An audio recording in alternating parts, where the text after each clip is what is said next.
The morning it happened, Grace Obi was happy. The way she had walked into that hospital with both hands resting on the full curve of her belly and a song stuck in her head, humming it under her breath in the elevator. She was 8 months along. She had stopped bracing months ago. She had let herself by the small things, then the big ones. The crib was already built. The yellow blanket was folded over the railing. There were tiny socks in a drawer she took out some nights, just to hold. She had a name picked. She had started talking to the baby on her drive home, quietly, in Igbo, the way her own mother used to. She was so close. Everyone kept saying it. So close now. She walked into that appointment glowing, right there in the corridor. The polished floor of Seoul General, the same hospital where she had once read a different report alone. Grace Obi went down to her knees like her legs had simply stopped agreeing to hold her. No sound at first. Just her hand reaching for a wall that wasn't close enough. Then a sound she didn't recognize as her own. And Shin Hyunjae, who had been pacing that corridor, crossed it in 4 steps and caught her before she hit the ground. He didn't ask what was the matter. He could see something was wrong. It was written on the face of every person who came out of that room behind her. He went down with her, right there on the floor, pulled her into him and held her while she came apart, his hand in her hair, his other arm locked around her back like he could physically hold the pieces of her together if he just pressed hard enough. He didn't say a word. There were no words. He just held her, on the floor of a hospital, in front of strangers who looked away, and let her break. Grace Obi, who had spent her whole life being fine, was not fine. And the worst part, the part she would carry for a long time after, was the thought that arrived even then. Even in the middle of it. I knew this would happen. I should never have let myself want it. Welcome to Afro-Korean Love Stories.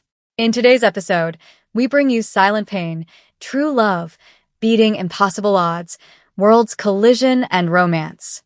If you're just joining us for the first time, hit that like button, subscribe, turn on your notification bell so you don't miss out on new story drops. Let me know in the comments which city you're watching from. I want to see how far these amazing stories have traveled. Now hold on to your seats as we take a deep dive into this amazing story. A year before that corridor, Grace Obi had everything. She had married Shin Hyunjae in the spring. A small wedding. Her mother had flown in from Lagos and taught him Igbo phrases and declared him acceptable. Ji-yeon had cried through the whole thing and denied it afterward. For the first time in her adult life, Grace had stopped sleeping braced for the next bad thing. She had peace. She had not known she was allowed to have peace. And then, 11 months in, against everything her own medical file had promised her, she fell pregnant. She had read that file 100 times.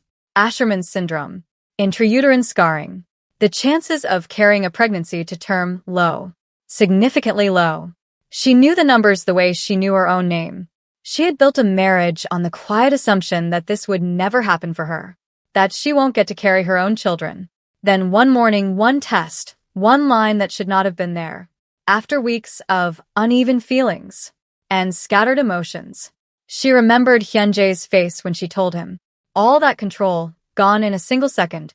He had pulled her into his chest and held her like she was made of glass, and she had felt his heartbeat going fast and unguarded against her cheek.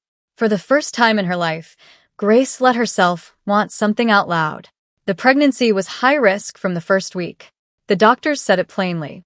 The scarring made everything harder, the things a body is supposed to do, without being asked. They watched her closely.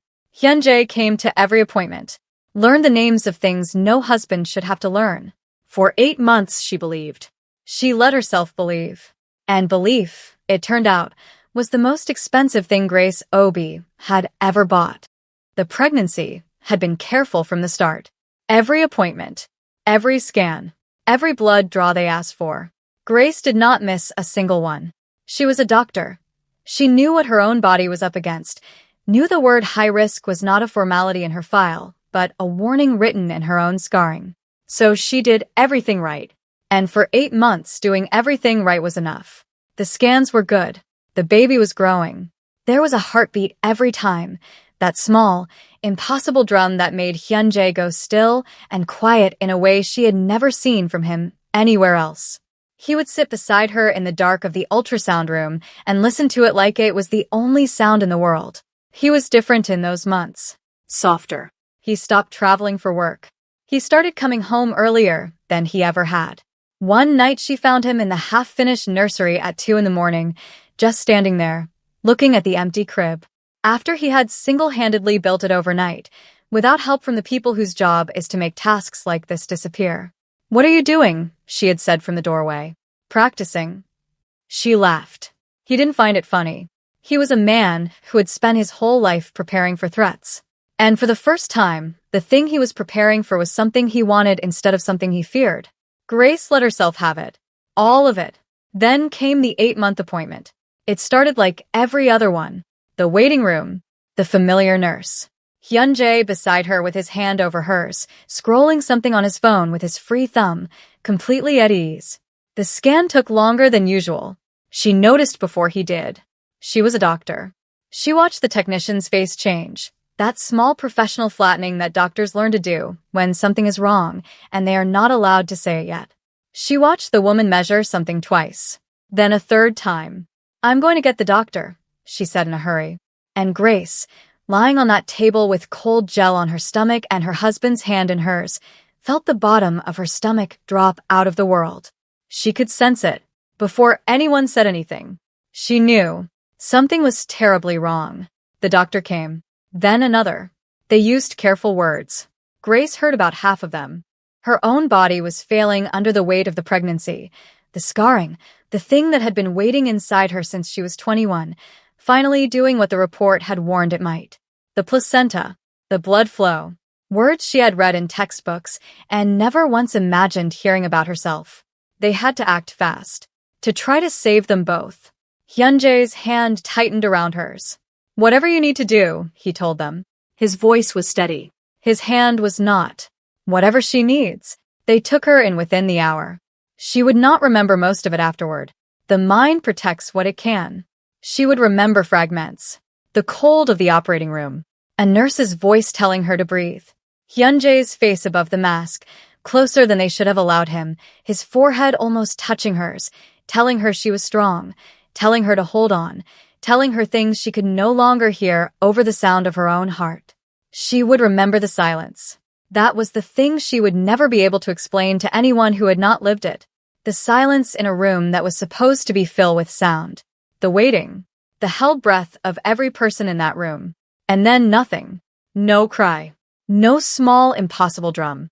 Nothing. Her daughter was born on a gray afternoon in late autumn, and she was perfect, and she was still. They let Grace hold her. She was small.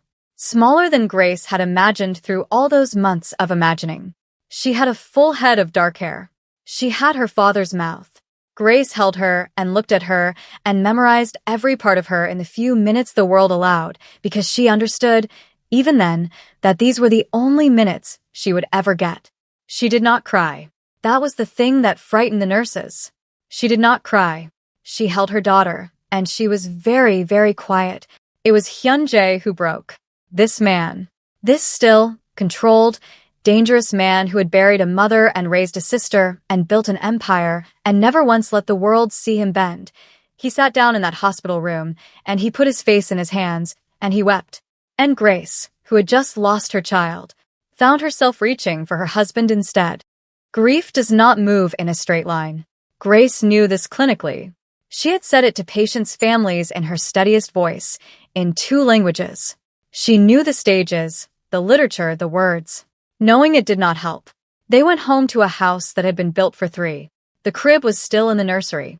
The yellow blanket was still folded over the railing. Nobody had thought to move any of it because nobody had imagined they would need to.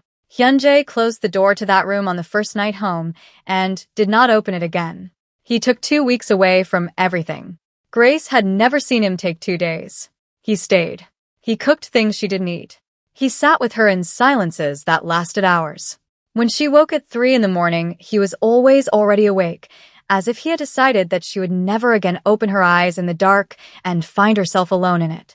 He was so steady it broke her heart, because she could see what it cost him. She could see the thing he was holding down every time he passed that closed door. He had lost a daughter too, and he was spending everything he had carrying her, with no one left over to carry him. "You're allowed to grieve too," she told him one night.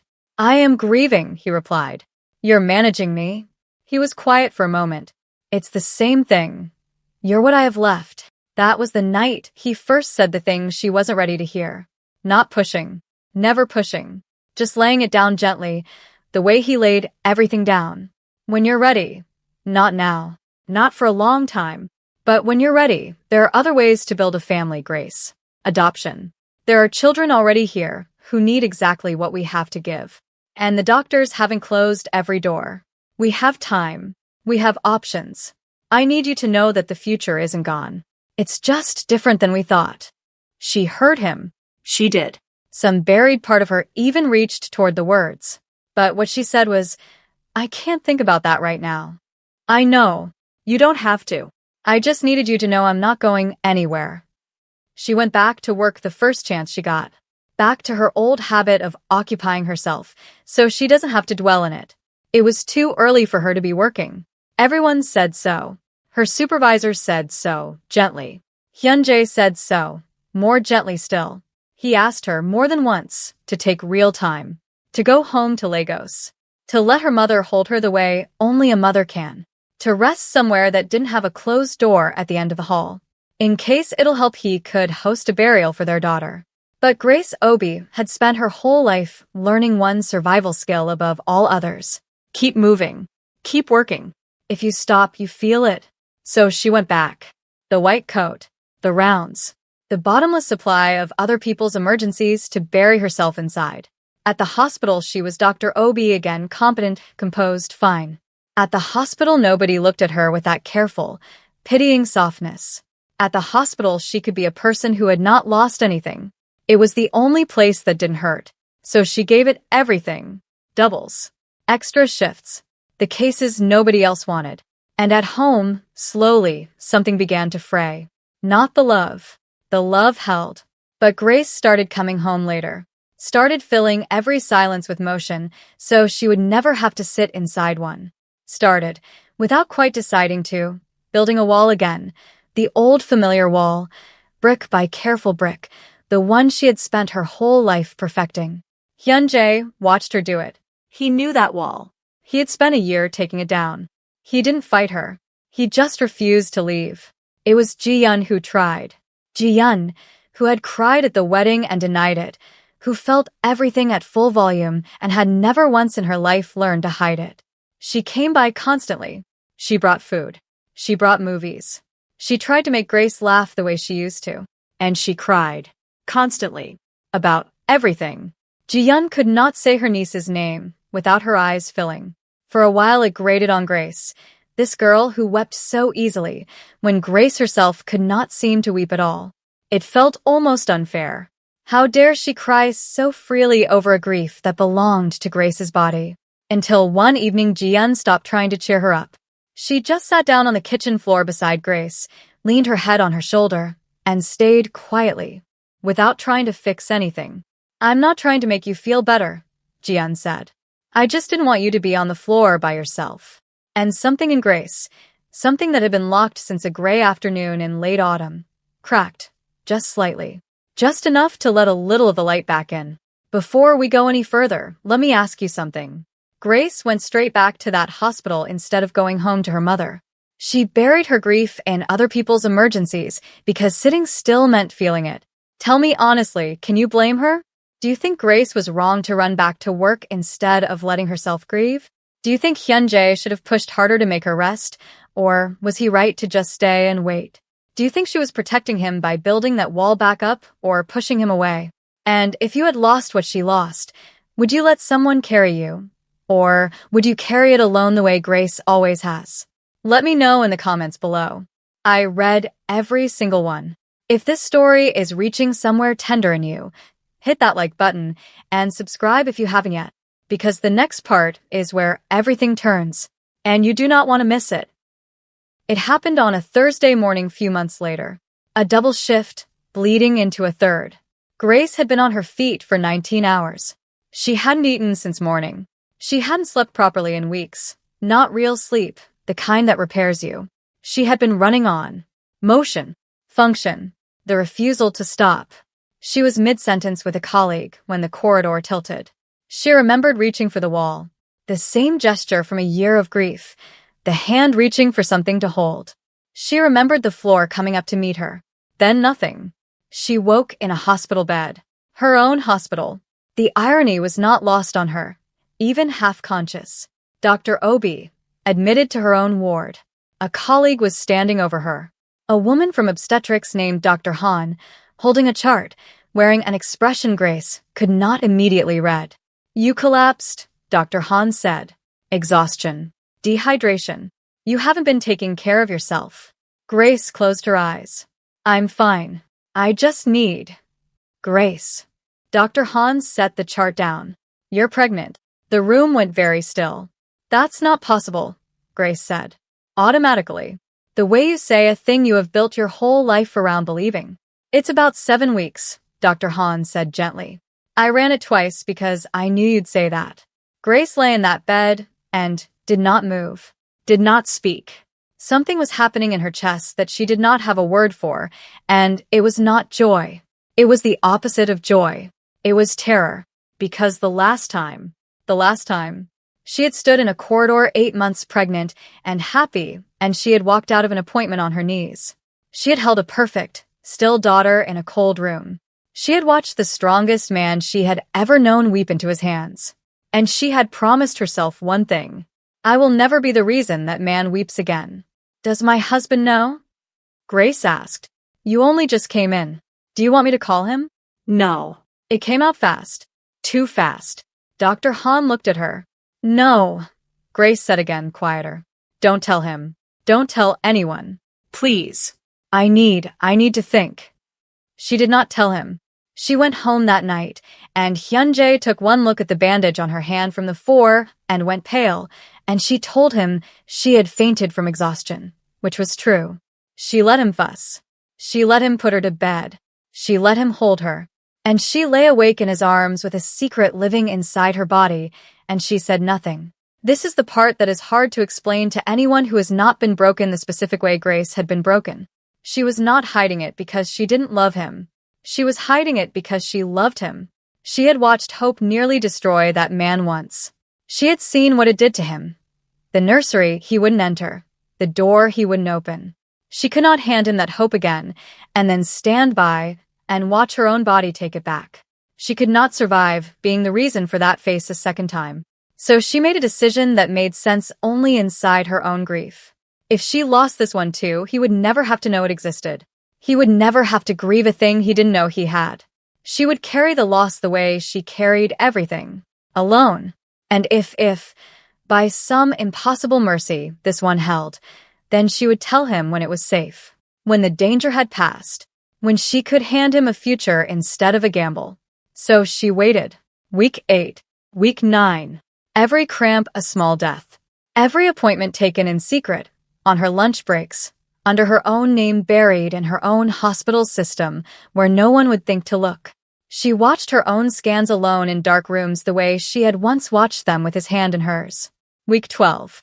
The danger zone, she had carried the first one well past, but she had read the literature on her own condition. She knew the scarring made every week a question. She told herself she would tell him at 12. Then she didn't. Then 16. Then she didn't. Because telling him made it real. And real things could be taken away. It was the morning sickness that nearly gave her away. 16 weeks in, hunched over the bathroom sink at 6 in the morning, she didn't hear the door open. She turned and Hyunjae was standing there, watching her, his face unreadable. "How long?" he said quietly. Not a question. "How long have you been sick in the mornings, Grace?" And Grace Obi caught, exhausted, for months pregnant with a secret she had carried completely alone, looked at her husband and felt the wall she had spent her whole life building finally, completely, give way. She told him everything right there on the bathroom floor. She hadn't planned to. She had planned 100 careful versions of this conversation, and none of them were this. Sitting on cold tile at 6 in the morning, still in yesterday's clothes, the words coming out of her in pieces. 7 weeks. The collapse. Dr. Han. The secret appointments. The nights she lay in his arms and said nothing. All of it. She told him she had hidden it to protect him. She told him she could not watch hope break him twice. He listened the way he always listened, completely, without interrupting. And when she finished, when she finally ran out of confession and sat there waiting for the anger, the hurt that you lied to me she had earned, he pulled her into his chest. You carried this alone, again. His voice was not angry. It was wrecked. For 4 months. You were terrified for 4 months, and you let me think it was exhaustion. I didn't want you to hope, she whispered. I couldn't be the reason you. Grace. He took her face in his hands, the same way he had in that kitchen 2 years and 1 lifetime ago. You don't protect me by disappearing. I would rather hope with you and lose with you than to be kept safe outside of your life. Do you understand me? Whatever happens, we are not doing it in separate rooms again. We do it together, strong or broken, win or lose, baby or not. She broke. And this time, when she broke, he did not have to hold her up alone. This time she let him in. The pregnancy stayed high risk to the very end. Everyone knew it. The doctors used careful words. There were more appointments than the last time, more monitoring, more nights Grace lay still and counted movements and tried not to remember a gray afternoon in autumn. But this time, she did not carry it alone. Hyunjae came to every appointment. He stopped traveling again. He sat in every dark scan room with her hand in his, and when the technician moved the wand and the room filled with sound, he went still in that way only she had ever seen. Then the technician paused. Hold on, she said. Moved the wand. Measured something. Moved it again. Grace's whole body went cold. She knew that pause. She had lived inside that pause once before, and it had ended on her knees in a corridor. What? She said. What is it? Tell me. What's wrong? Almost bursting into tears again as she turned to look at Hyunjae holding her hands. In her mind, she whispered, not again. The technician turned the screen toward them. There are 2 heartbeats, Dr. Obi, it's twins. Grace stopped breathing. 2 hearts, fast and impossible and real, filling a dark room with a sound her body was never supposed to be able to make. After Pros. After Asherman's. After a report that said low, significantly low. After a still daughter and a closed nursery door and 4 months of carrying a secret alone. 2. She turned to look at her husband. Shin Hyunjae, who had buried a mother, raised a sister, built an empire, and never once in his life let the world see him bend, was staring at that screen with tears running openly down his face and making no attempt at all to stop them. 2, he said, like he was learning a new word. Grace. There are 2. They were born in the spring. A scheduled delivery. Careful. A room full of people whose only job was to make sure this time the sound came. And it came. It came twice. The first cries split the air at 6:14 in the morning, furious, full-throated, alive. A son. And before Grace could even finish sobbing at the sound of it, the second arrived, smaller, just as loud, just as alive. A daughter. 2 cries in a room that had been silent the last time. They cleaned them. They checked them. They said the words Grace had not been allowed to hear before. Healthy, strong, good weight, breathing well. And then they placed them, one and then the other, into her arms. Grace Obi looked down at her children. Her children. The ones her body had spent her whole life telling her she would never hold. The ones the report had ruled out in clinical, unforgiving language. The ones she had hoped for in secret, alone. In the dark, too afraid to say out loud. They were warm. They were heavy. They were furious and perfect and here. She did not say she was fine. For the first time in her entire life, Grace Obi did not reach for that word. She did not need it. There was nothing to manage, nothing to survive, nothing to hold back. She held her son and her daughter against her chest and she wept, openly, fully, the way she had never once let herself weep, and it was not grief. It was the opposite of grief. The door opened. Hyunjae came in slowly, the way you enter somewhere sacred. He had been just outside. He crossed the room and looked down at the 3 of them, his wife, his son, his daughter, and Grace watched that careful, controlled, dangerous man simply stop. Stop performing. Stop guarding. Stop everything. He sat on the edge of the bed and put one arm around all of them at once and pressed his forehead to Grace's temple and stayed there, breathing, like a man who had finally arrived somewhere after a very long time lost. You held on, he whispered. We held on. She corrected him with a smile on her face as she cradled her twins. Ji-yeon arrived an hour later. She came through the door already crying. Of course she did. She had never in her life learned to hold anything in, clutching two impossibly small stuffed rabbits and apologizing for crying and crying harder because of it. She took one look at the babies in her brother's arms and put her hand over her mouth. They're here, she said. They're really here. They're here, Grace replied with joy. Ji-yeon sat down on the floor beside the bed, the same way she had once sat on a kitchen floor so that Grace would not have to break alone, and she reached up and held one tiny hand between her fingers, and for once she did not say anything at all. The four of them, and the two new ones. A family that had been built the long way. Through a corridor and a folded report and one word said in a kitchen. Through a still afternoon in autumn and a door that stayed closed. Through 4 months of a secret carried alone and a wall that finally, fully came down. Grace Obi had spent her whole life being fine. She had finally stopped. And in the stopping, in the breaking, the hoping, the letting herself be held, she had found the one thing being fine had never once given her. She had found her way home. Her family was finally complete, against all odds. Some stories end where the pain does. This one didn't. Grace lost something no mother should ever lose, and then she learned the hardest thing of all. That hiding from the people who love you doesn't protect them. It only makes you carry the weight alone. She put the weight down, and her arms were finally free to hold what came next. So tell me, do you think Grace was wrong to hide the second pregnancy, or do you understand exactly why she did it? Have you ever protected someone by keeping a pain to yourself? And would you do it again? And when Hyunjae said we are not doing it in separate rooms again, did that heal something in you too? Drop it all in the comments. This space belongs to you, and I read every word. If this story moved something in you, like it, subscribe, and turn your notifications on.